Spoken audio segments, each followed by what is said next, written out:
Bonjour tout le monde, bienvenue en ce 18 octobre, particulièrement dans un environnement, je suis à Montréal, je suis dans une voiture, je suis pas dans mon milieu naturel, Montréal, c'est l'enfer, les stationnements, là c'est pas mal ça, on est à la recherche de stationnement. La question d'aujourd'hui, on sait qu'on répond à une question par jour pendant tout le mois d'octobre, la 18e question, aujourd'hui c'est « Je ne suis pas très à l'aise avec mon corps ». Comment est-ce que je peux faire pour apprendre à l'aimer? Comment est-ce que je peux faire pour apprendre à l'aimer? Mon nom est Chantal Brault, néosexopédienne, spécialiste en savoir-faire et en savoir-être sexuel et spécialiste des sens et du plaisir. Parlons de ça aujourd'hui, parlons de ça. Je ne suis pas très à l'aise avec mon corps. Comment faire pour apprendre à l'aimer? Je pense que je vais l'aborder en partant de mon vécu. Pour ceux qui ne le savent pas, pour ceux qui ne me connaissent pas, moi je viens d'un milieu extrêmement religieux où tout plaisir est malsain, péjoratif, c'est très mal vu. Le rapport au corps aussi également. Donc à l'aise avec son corps, à l'aise de le toucher, à l'aise de le regarder, à l'aise de vivre avec ce corps aussi. Pourquoi est-ce qu'on est si mal à l'aise avec notre corps? On est beaucoup dans la comparaison. On se compare aux autres. Moi, je vous suggère un exercice qui m'a été très, très bénéfique pour apprendre à accepter mon corps, à vivre bien avec, apprendre à l'aimer. Il y a plusieurs trucs, il y a plusieurs exercices que j'ai faits qui m'ont été très, très bénéfiques et qui m'aident énormément à m'aimer, à m'accepter tel que je suis, à apprécier mon corps tel qu'il est, malgré toutes les blessures. Donc, je vous suggère premièrement, ça c'est un exercice que j'ai fait faire avec ma fille aussi, de vous regarder dans le miroir. Ça, peut-être qu'on vous a déjà fait ça, mais prenez le temps de le faire vous-même, tout seul, de vous regarder dans le miroir, de prendre le temps d'examiner chacune des parties de votre corps en commençant par les cheveux.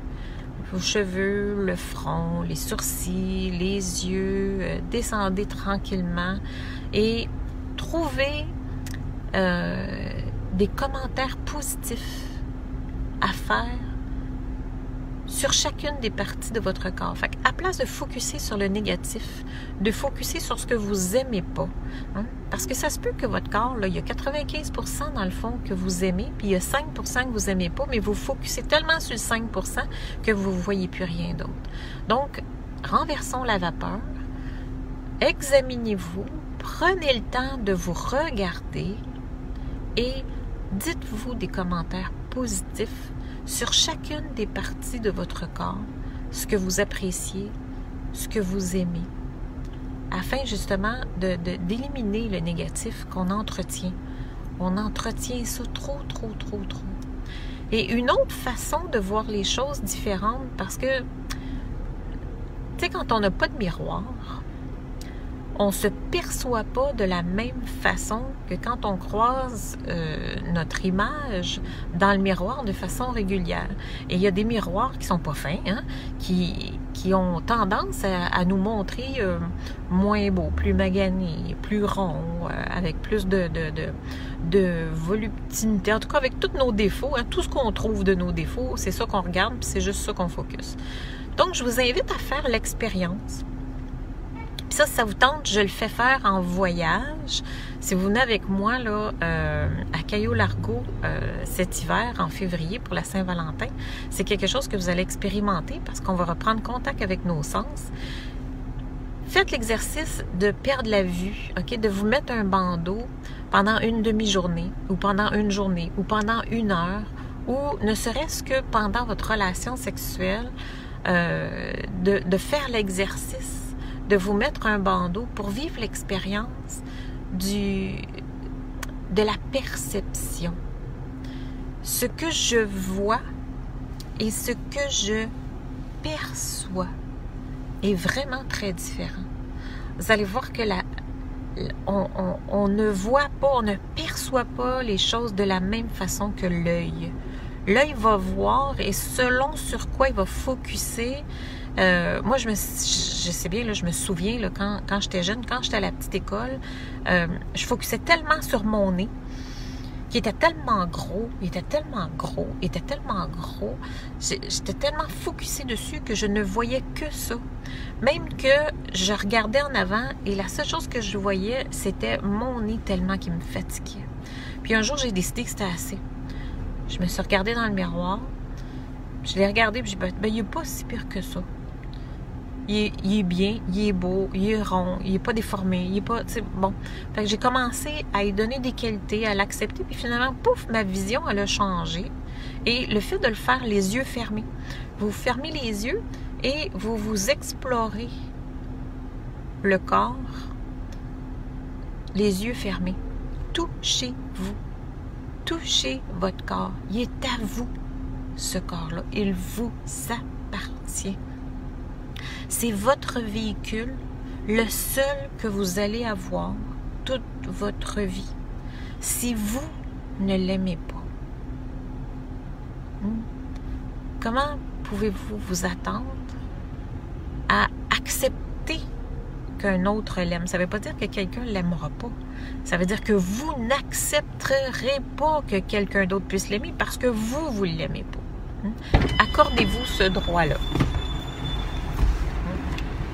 On est à Montréal. J'ai mon conjoint qui vient de rentrer dans la voiture. Tiens, je vous le présente. Coucou, chérie. Allô. Bon, on est de faire la connaissance avec mon conjoint. Faut-tu partir d'ici? On n'est pas à bonne place? Stationnement interdit. Ah, shit. Puis l'autre, juste en avant, en arrière? Ben, il est pris, là. Bon, fait que c'est pas fini. On est encore dans la ronde de trouver un stationnement pour le rendez-vous de cet après-midi. Bon, tout ça pour vous dire que si on revient à nos moutons, comment faire pour accepter, se donner de l'importance et aimer notre corps? Oh, je me réattache, par exemple. C'est ça. Prendre le temps de le regarder, prendre le temps de le toucher et de le toucher avec un bandeau ou les yeux fermés par la perception sensorielle et non pas du regard.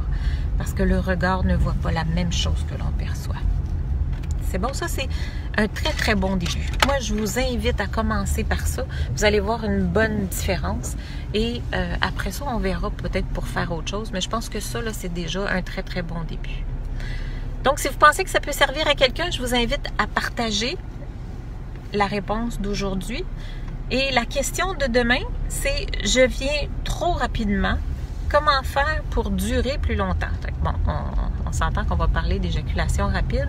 Je viens trop rapidement. Comment est-ce que je peux faire pour faire durer, autrement dit, attendre avant que l'éjaculation provienne? Tu peux pas rentrer là, hein? Faut que tu tournes. Donc ça, c'est la question de demain. Sur ce, je vous laisse. On cherche du stationnement. C'est débile. Et je vous retrouve demain. Bye bye. Je vous aime. Ciao.